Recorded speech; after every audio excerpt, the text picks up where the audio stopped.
ಗೀತಾ ಗೀತಾ.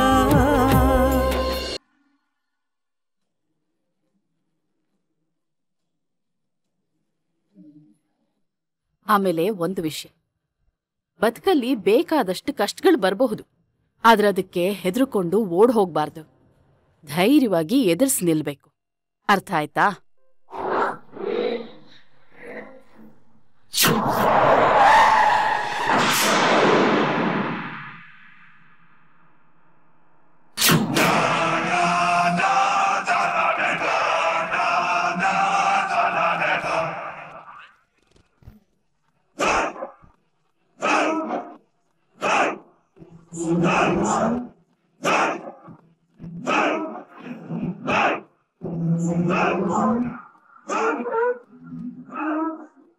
ರೀ, ನಮ್ ವಿಜಯ್ ಅಲ್ವಾ?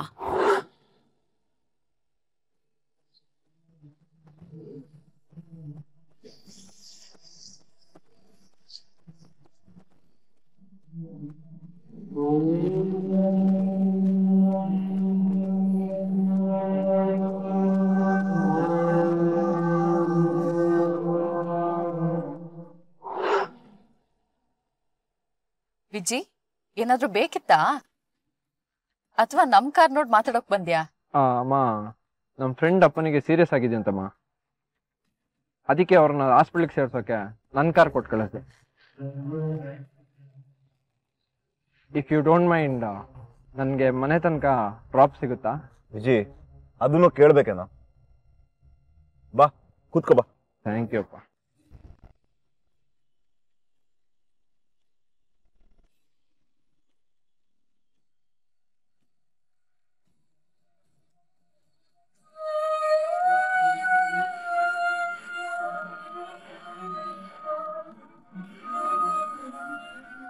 ನನ್ ಮಗ ಮತ್ತೊಬ್ರು ಕಷ್ಟದಲ್ಲಿದ್ದಾರೆ ಅಂದ್ರೆ ಕಾರೇ ಕೊಟ್ಟು ಬಂದ್ಬಿಡ್ತಾನೆ.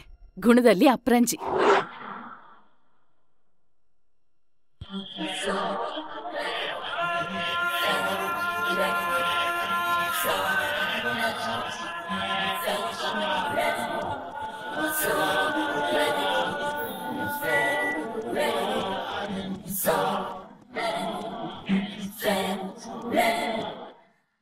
ಬಿಲ್ಲು ತುಂಬಾ ಜಾಸ್ತಿ ಆಯ್ತಲ್ವಾ? ಆಗ್ಲಿ ಬಿಡೆ, ಬಿಲ್ ಏನ್ ನಾನು ಕೊಡಲ್ವಲ್ಲ. ಮತ್ತೆ ಇನ್ಯಾರು ಕೊಡ್ತಾರೆ? ನೀನು.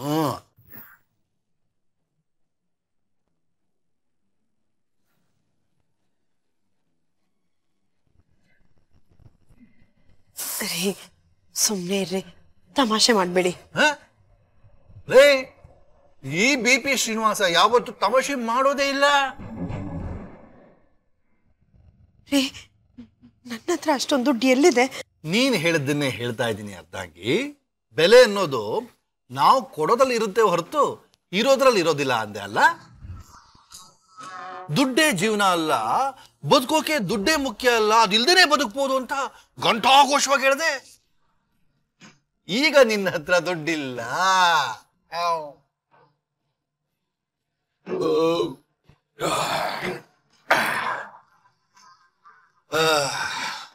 ಬದುಕೋಕೆ ದುಡ್ಡು ಮುಖ್ಯ ಅಲ್ಲ ಅಂದೆಲ್ಲ.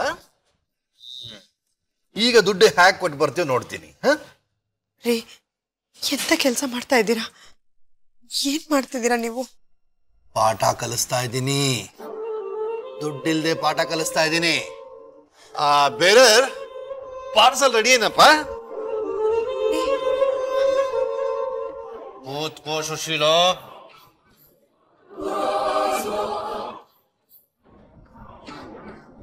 ಕೂತ್ಕೋ ಅಂದೆ.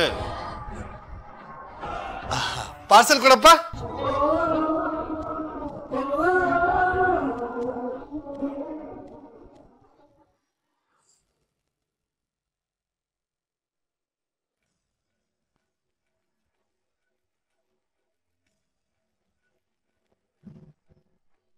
ಆತಂಕ ಅಲ್ಲೇ ಕಳೀತು ಅನ್ಕೊಂಡೆ, ಆದ್ರೆ ಇಲ್ಲೇ ಎದುರುಗಡೆ ಬಂದು ಕೂತ್ಕೋತಲ್ಲ ದೇವ್ರೆ, ಇವಾಗ ಏನ್ ಮಾಡ್ತಾನೋ?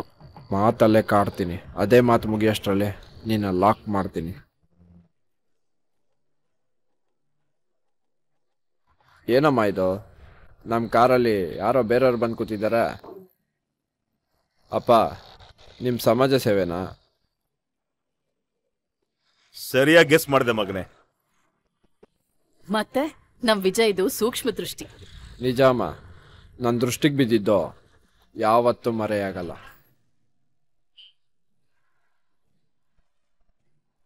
ಪಾಪ ಕಣೋ, ಈ ಹುಡುಗಿ ಸಡನ್ ಆಗಿ ಮಾರ್ಕೆಟ್ ಹತ್ರ ನಮ್ ಕಾರಿಗೆ ಅಡ್ಡ ಬಂದ್ಲು. ನೋಡಿದ್ರೆ ಯಾರೋ ಪೋಲಿ ಹುಡುಗರು ಇವಳು ಬೆನ್ನ ಹಿಂದೆ ಬಿದ್ದಿದ್ರು. ಹೌದಮ್ಮ? ಈ ಪೋಲಿ ಪುಂಡ್ರೆಲ್ಲ ಜಾಸ್ತಿ ಆದ್ರಪ್ಪ. ನಿನ್ ಫ್ರೆಂಡ್ಸ್ ಎಲ್ಲ ಅದೇ ಏರಿಯಾದಲ್ಲಿರೋದಲ್ವೇನೋ? ಅಮ್ಮ, ಅವ್ರು ಯಾರು ಪೋಲಿ ಪುಂಡ್ರು ಅಲ್ಲಮ್ಮ. ಗೊತ್ತು ಕಣ, ಅವ್ರಿಗೆ ಹೇಳಿ ಆ ಮಾರ್ಕೆಟ್ ಏರಿಯಾದಲ್ಲಿ ತೊಂದರೆ ಕೊಡ್ತಾರೋ ಗುಂಪನ್ನ ಗುರ್ತಿಸ್ಬೋದಲ್ವಾ? ನಾನು ಫೋನ್ ಮಾಡಿ ಪೊಲೀಸವ್ರಿಗೆ ವಿಷಯ ತಿಳಿಸಿದ್ದೀನಿ. ಅವ್ರ ಕಣ್ ತಪ್ಪಿಸ್ಕೊಂಡವ್ರನ್ನು ಬಿಡಬಾರ್ದು ಅಂತ. ಬಿಡಬಾರ್ದು. ತಪ್ಪಿಸ್ಕೊಳ್ಳೋರ್ನ ಯಾವತ್ತೂ ಬಿಡಬಾರ್ದು. ಪಾಪ, ಈ ಹುಡುಗಿ ಅದೆಷ್ಟು ಹೆದರ್ಕೊಂಡ್ಬಿಟ್ಟಿದ್ಲು ಗೊತ್ತಾ? ಹೆದರ್ಕೊಳ್ಬಾರ್ದಮ್ಮ. ನೀನು ಈ ಬೀದಿ ನಾಯಿ ನೋಡಿದ್ಯಲ್ವಾ? ನಾವು ಓಡೋದ್ರೆ ಅದು ನಮ್ಮ ನಟ್ಟಿಸ್ಕೊಂಡು ಹಿಂದೆ ಬರುತ್ತೆ. ಅದೇ ನಾವು ನಿಂತು ಹಿಂದೆ ತಿರುಗಿ ಒಂದು ಹೆಜ್ಜೆ ಇಟ್ರೆ ಅದು ಹಿಂದೆ ಸರಿಯುತ್ತೆ. ನೀನು ಅದೇ ಮನೋಭಾವನೆಯನ್ನು ಬೆಳೆಸ್ಕೋಬೇಕು. ಓಕೆ? ಆಯ್ತು ಸರ್, ಇನ್ಮೇಲೆ ಬೀದಿ ನಾಯಿಗಳ ಬಗ್ಗೆ ಸ್ವಲ್ಪ ಹುಷಾರಾಗೇ ಇರ್ತೀನಿ.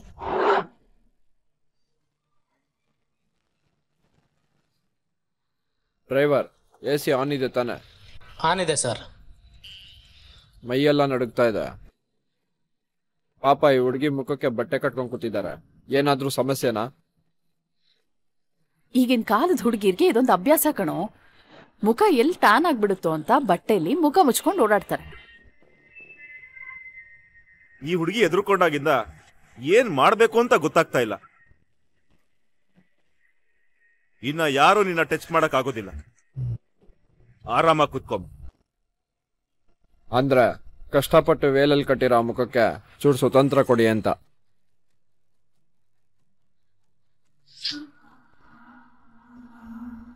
ವೇಲ್ ತೆಗೆದ್ರೆ ನಾನು ಯಾರು ಅಂತ ಈಸಿಯಾಗಿ ಗೊತ್ತಾಗ್ಬಿಡುತ್ತೆ. ಆದ್ರೆ ಬೇರೆ ವಿಧಿನೇ ಇಲ್ಲ.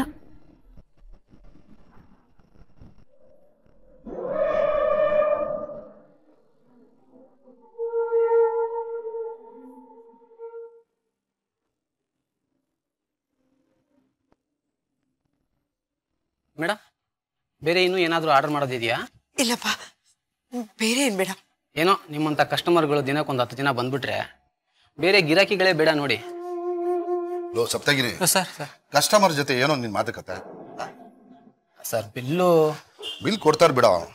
ಇಷ್ಟೊಂದು ಆರ್ಡರ್ ಮಾಡಿದರೆ ಸ್ವಲ್ಪ ಸುಧಾರಿಸ್ಕೊಳ್ಳಿ. ಮೇಡಮ್, ಯಜಮಾನರು ಆಚೆ ಹೋಗಿದ್ದನ್ನ ನಾನು ನೋಡಿದೆ. ATMಗೆ ದುಡ್ಡು ತರಕ್ಕೆ ಹೋಗಿದ್ದಾರೆ ಅನ್ಸುತ್ತೆ. ನಮ್ಮ ಹತ್ರನೇ ಸ್ವೈಪಿಂಗ್ ಮೆಷಿನ್ ಇತ್ತಲ್ಲ ಮೇಡಮ್. ಪಾಪ ಅವ್ರ ಗಮನಕ್ಕೆ ಬಂದಿಲ್ಲ ಅನ್ಸುತ್ತೆ. ಬರ್ಲಿ, ನೀವು ಆರಾಮಾಗಿರಿ. ಸಪ್ತಗಿರಿ, ಸ್ವಲ್ಪ AC ಜಾಸ್ತಿ ಮಾಡು. ಸರ್.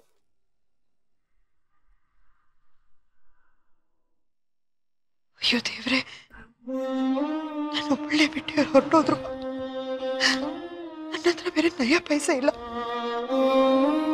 ಅಂಥದ್ರಲ್ಲಿ 1000 ರೂಪಾಯಿ ಬೆಲ್ಲು. ನಾನು ಎಲ್ಲಿಂದ ಕಟ್ಟೋದು? ಏನ್ ಮಾಡ್ಲಿ ಈಗ?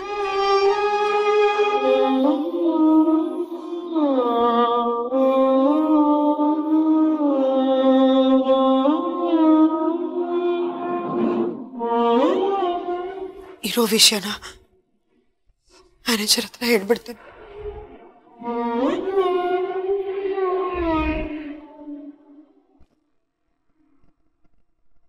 ಏನ್ರಿ ಇಷ್ಟೊಂದು ತಿಂದಿದ್ದೀರಾ? ದುಡ್ಡಿಲ್ಲ ಅಂದಮೇಲೆ ಯಾಕ್ರಿ ಆರ್ಡರ್ ಮಾಡಬೇಕು? ಯಾಕ್ರಿ ತಿನ್ಬೇಕು? ಮಾನ ಮರ್ಯಾದೆ ಇಲ್ವಾ? ಆರ್ಡರ್ ಮಾಡ್ಬೇಕಾದ್ರೆ ನಿಮ್ಗೆ ಜ್ಞಾನ ಇಲ್ವಾ? ತಿನ್ಬೇಕಾದ್ರೆ ಚೆನ್ನಾಗಿ ಇಳಿಸ್ಕೋತೀರಾ, ಆಗ ತಿಂದಿದ್ದನ್ನ ಬಿಲ್ ಕೊಡ್ಬೇಕು ಅನ್ನೋ ಪ್ರಜ್ಞೆ ಇಲ್ವಾ ನಿಮ್ಗೆ? ಅಯ್ಯೋ ಪಾಪ ಅನ್ನಕ್ಕೆ ನಾವೇನ್ ಧರ್ಮಛತ್ರನ ನಡೆಸ್ತಾ ಇದ್ದೀವಿ? ಪೊಲೀಸ್ನವ್ರಿಗೆ ಫೋನ್ ಮಾಡಿ ಪೊಲೀಸವ್ರನ್ನ ಕರೆಸ್ತೀನಿ. ಅವರೇ ತೀರ್ಮಾನ ಮಾಡ್ಲಿ ಯಾರು ಕೊಡ್ಬೇಕು ಬಿಲ್ ಅಂತ. ಹೇ, ಸುಮ್ಮನೆ ಕುತ್ಕೊಳ್ರಿ.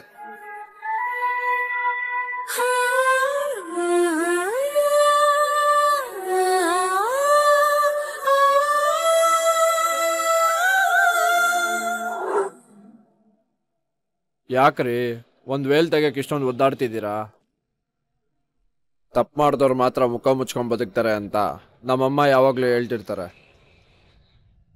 ನೀವೇನಾದರೂ ತಪ್ಪು ಮಾಡಿದ್ದೀರಾ?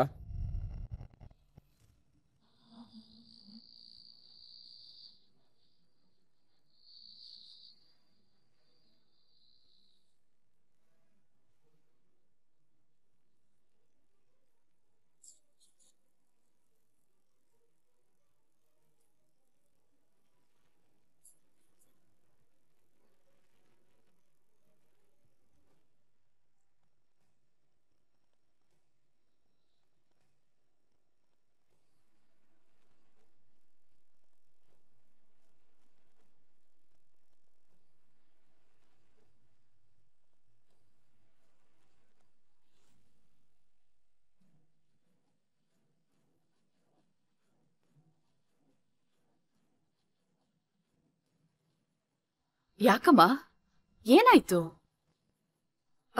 ಅದು ಮುಖದ ಮೇಲೆ ಅಲರ್ಜಿ ಆಗಿದೆ,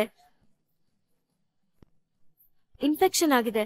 ಹೊರಗಡೆ ಗಾಳಿಲಿ ಮುಖ ಆಡಬಾರ್ದು ಅಂತ ಡಾಕ್ಟರ್ ಹೇಳಿದ್ದಾರೆ. ಅದಕ್ಕೆ. ಅಲ್ಲ, ವಿಂಡೋಸ್ ಎಲ್ಲ ಕ್ಲೋಸ್ ಆಗಿದೆಯಲ್ಲಮ್ಮ. ಆದ್ರೂ ತೆಗೆದ್ರೆ ತುಂಬಾ ತೊಂದರೆ ಆಗುತ್ತೆ. ಪರವಾಗಿಲ್ಲ ಬಿಡಮ್ಮ, ಆರೋಗ್ಯ ಮುಖ್ಯ. ನಿನಗೆ ಹೇಗೆ ಅನುಕೂಲ ಆಗುತ್ತೋ ಹಾಗಿರು.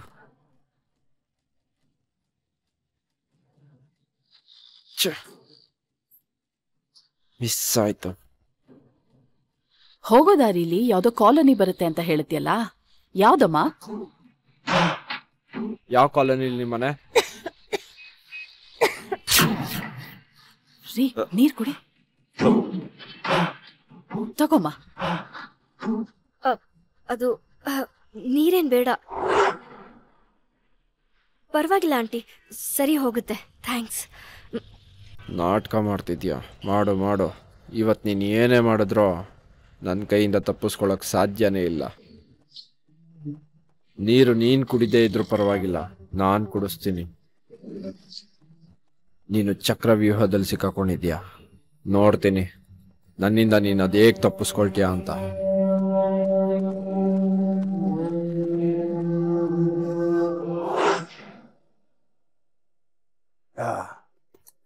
ಸಿಕ್ಕಾಕೊಂಡು ಸರಿಯಾಗಿ ಸಿಕ್ಕಾಕೊಂಡು ನನಗೆ ಬುದ್ಧಿ ಹೇಳಕ್ ಬರ್ತಾಳೆ.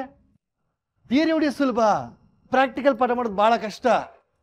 ಗೊತ್ತಾಗುತ್ತೆ ಇವತ್ತು ಇಂಥ ಮಂದ ಬುದ್ಧಿಗಳಿಗೆ ಹೀಗೆ ಮಾಡ್ದೇ ಬುದ್ಧಿ ಬರೋದು. ಕಾವ್ಯ, ತಗೊಂಡ್ ಬಾ, ತೋರಿಸ್ತೀನಿ ಏನು ಅಂತ. ಅಪ್ಪ, ನಾನ್ ಮನೆಗೆ ಬಂದಾಗ ಮನೇಲಿ ಯಾರು ಇರ್ಲಿಲ್ಲ. ಎಲ್ಲಿ ಹೋಗಿದ್ರಿಪ್ಪ? ಅಮ್ಮ ಎಲ್ಲಿ?